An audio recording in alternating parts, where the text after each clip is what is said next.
Ipatutupad na sa Pebrero 24 sa halip na sa Lunes ang daytime truck ban sa lungsod ng Maynila. Ito ay upang bigyan ng 2 linggong palugit ang mga truckers na makapag-adjust sa bagong kautusan. Layunin ng truck ban ang maibsan ang problema sa trapiko sa nasabing lungsod. Si Noel Perfecto ang ating tagapagbalita. Sa napabalitang pag-urong ng takdang araw ng pagpapatupad ng truck ban sa lungsod ng Maynila mula ika-10 ng Pebrero 2014 sa ika-24 ng kasalukuyang buwan, agad na nagpulong ang mga opisyalis ng Aduana Business Club Incorporated kaugnay ng pagbabago ng araw ng paglulunsad ng ordinansang 8092 na nilagdaan ni Mayor Erap Estrada. Ayon kay Attorney Tito Sangil, Legal Counsel ng ABC Incorporated, una, sila ay nagpapasalamat sa pag-usog ng araw ng truck ban at pangalawa ay muli sila magpupulong sa Lunes kasama ang iba pa stakeholders at opisyalis at miyembro ng iba't ibang trucking firms upang bigyan pansin ang napakahalagang ordinansa ng lungsod.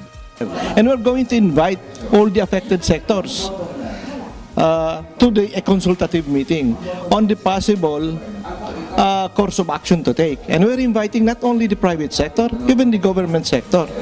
Na kasi lahat ito involve Because of this small matter, iisipin ng iba, ito yan laki.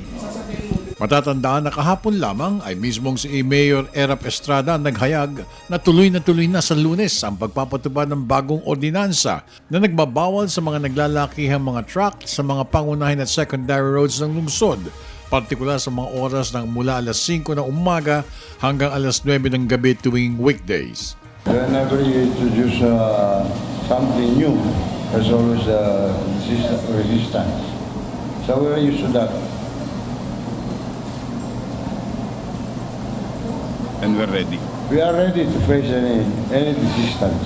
Dito rin binalaan ni Vice Mayor Isko Moreno na huwag sanang lalabagin ng mga trackers group ang naturang dahil hindi sila mangingiming parusahan at kasuhan ang mga ito. Dahil sa pagpapaurong ng araw ng pagpapatupad ng truck ban sa Lunes, laking tuwa naman ng mga trackers sa Maynila sa pahayag ng lokal na pamahalaan at pinuri pa ng mga ito ang pagiging tunay ng mga public servants ng mga otoridad at nanalangin na sana'y magtapos sa maganda, maayos at matagumpay na pagkakaisa ng pribado at gobyerno tungo sa ikabubuti ng ekonomiya ng bansa. Para sa Telebisyon ng Bayan, ako naman si Noel Perfecto.